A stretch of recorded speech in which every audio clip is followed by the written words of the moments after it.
I got so much motherfucking design on right now. Break it down, bring it back, make it clap. I got 3 old thoughts, new block, where that thing. Bitches on my line, and you know. Assalamualaikum warahmatullahi wabarakatuh.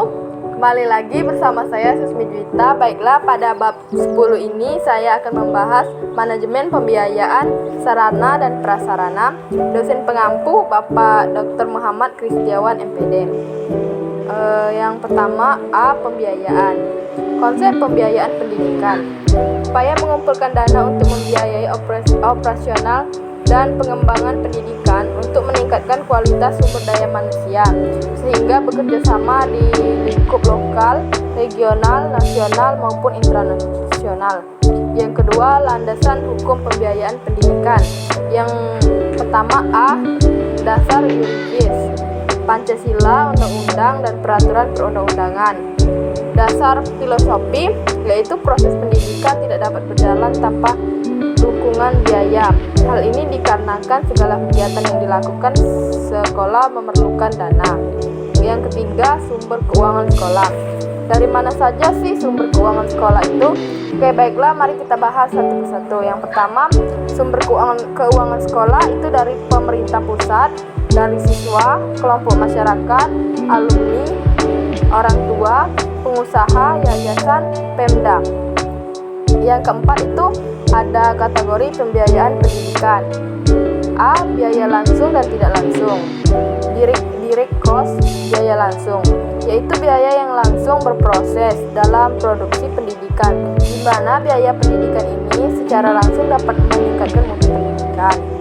Yang selanjutnya, indirect cost, biaya tidak langsung, adalah pengeluaran yang tidak secara langsung mendukung proses pendidikan, tetapi memungkinkan proses pendidikan tersebut terjadi di sekolah, meliputi biaya hidup, transportasi, biaya jajan, biaya kesehatan, dan biaya lain-lainnya. Yang selanjutnya itu B. Biaya masyarakat dan biaya pribadi. Biaya masyarakat dapat dikatakan sebagai biaya publik, yaitu sejumlah biaya yang harus dibayar oleh masyarakat untuk pendidikan, baik melalui sekolah maupun melalui pajak yang dihimpun oleh pemerintah kemudian digunakan untuk membiayai pendidikan. Biaya pribadi adalah biaya yang dikeluarkan oleh keluarga untuk membiayai sekolah anak dalam bentuk uang sekolah, uang kuliah, pembelian buku, dan dana hidup. Pendekatan biaya satuan pendidik. Yang pertama itu pendekatan makro, mendasarkan perhitungan pada keseluruhan jumlah pengeluaran pendidikan yang diterima dari berbagai sumber dana, kemudian dibagi jumlah peserta didik.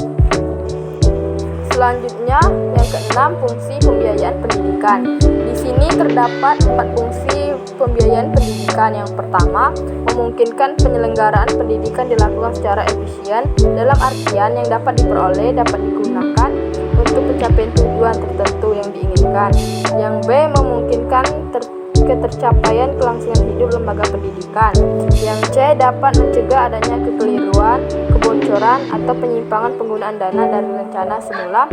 Selanjutnya, yang D, mengembangkan target-target yang akan dicapai sekolah atau madrasah. Selanjutnya, B, manajemen sarana dan prasarana. Pengertian sarana dan prasarana: suatu kegiatan bagaimana mengatur dan mengelola sarana dan prasarana pendidikan secara efektif dan efisien dalam rangka pencapaian tujuan yang telah ditetapkan. Yang kedua, perencanaan sarana dan prasarana. Dengan demikian, perencanaan sarana dan prasarana persekolahan dapat didefinisikan sebagai keseluruhan proses perkiraan secara matang rancangan pembelian, pengadaan, rehabilitas, distribusi, atau pembuatan peralatan dan perlengkapan yang sesuai dengan kebutuhan sekolah. Yang ketiga, tujuan dan manfaat perencanaan sarana dan prasarana. Di tujuan ini terdapat 2, yaitu yang pertama untuk menghindari terjadinya kesalahan dan kegagalan yang tidak diinginkan. Yang kedua, untuk meningkatkan efektivitas dan efisien dalam pelaksanaannya. Selanjutnya itu ada manfaat. Manfaat ini terdapat 2 golongan. Yang pertama, dapat membantu dalam menentukan tujuan meletakkan dasar-dasar menentukan langkah-langkah yang akan dilakukan. Menghilangkan ketidakpastian dapat dijadikan sebagai suatu pedoman atau dasar yang untuk melakukan pengawasan. Selanjutnya itu yang keempat, persyaratan dan perencanaan sarana dan prasarana. Yang pertama, dapat membantu dalam menentukan tujuan, melakukan dasar-dasar dan menentukan langkah-langkah yang akan dilakukan. 3. Menghilangkan ketidakpastian. 4. Dapat dijadikan sebagai suatu pedoman atau dasar untuk melakukan pengawasan, pengendalian, dan bahkan juga penilaian agar nantinya kegiatan dapat berjalan secara efektif dan efisien. Yang kelima, perencanaan pengandaian sesuai dengan plafon anggaran yang disediakan. Yang keenam, mengikuti prosedur berlaku. Yang ketujuh, mengikut sertakan unsur orang tua murid, fleksibel dan dapat menyesuaikan dengan keadaan, perubahan situasi dan kondisi yang tidak disangka-sangka. Selanjutnya dapat didasarkan pada jangka pendek, tahun, jangka menengah, 4-5 tahun, jangka panjang, 10-15 tahun. Yang materi yang selanjutnya yaitu perencanaan barang bergerak dan barang tidak bergerak. Yang pertama, barang bergerak. Barang bergerak itu terdiri dari yang satu, barang habis pakai, menyusun daftar sarana sekolah dan disesuaikan dengan kebutuhan dan rencana kegiatan sekolah setiap per bulan. Yang selanjutnya, memperkirakan biaya untuk pengadaan barang tersebut setiap bulan, menyusun rencana pengadaan barang tersebut menjadi rencana triwulan, tengah tahun, dan kemudian menjadi rencana tahunan. Selanjutnya, barang tidak habis pakai, yaitu terdiri dari menganalisis dan menyusun keperluan sarana dan prasarana sesuai dengan rencana kegiatan sekolah, serta memperhatikan fasilitas yang masih dapat dipakai.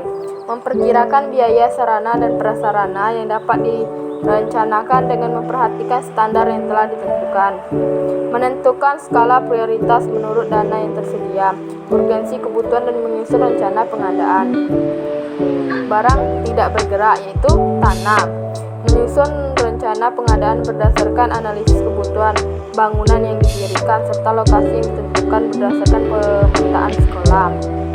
Yang selanjutnya itu mengadakan survei tentang adanya fasilitas sekolah seperti jalan, listrik, air, telepon, transportasi, dan sebagainya. Mengadakan survei harga tanah, menyusun anggaran bangunan biaya. Yang selanjutnya itu ada bangunan, menyusun rencana bangunan yang akan didirikan berdasarkan analisis kebutuhan secara lengkap dan teliti.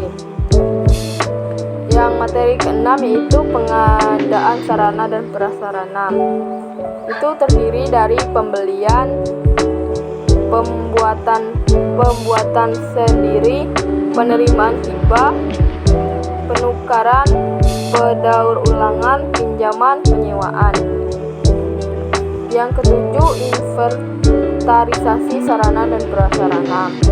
Inventarisasi berasal dari kata inventaris, Latin, inventarium, yang berarti daftar barang-barang, bahan, dan sebagainya.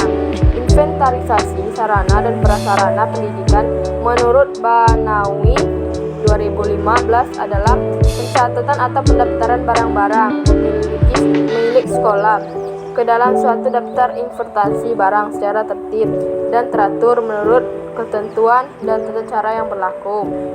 Selanjutnya itu ada pemeliharaan sarana dan prasarana. Kegiatan untuk melaksanakan pengurusan dan pengaturan agar semua sarana dan prasarana selalu dalam keadaan baik dan siap untuk digunakan secara pendayagunaan dan berhasil guna dalam mencapai tujuan pendidikan. Selanjutnya itu ada penghapusan sarana dan prasarana. Kegiatan pembebasan sarana dan prasarana dari tanggung jawab yang berlaku dengan alasan yang dapat dipertanggungjawabkan. Baiklah, itulah tadi pembahasan dari saya dengan materi bab 10 manajemen pembiayaan dan sarana dan prasarana.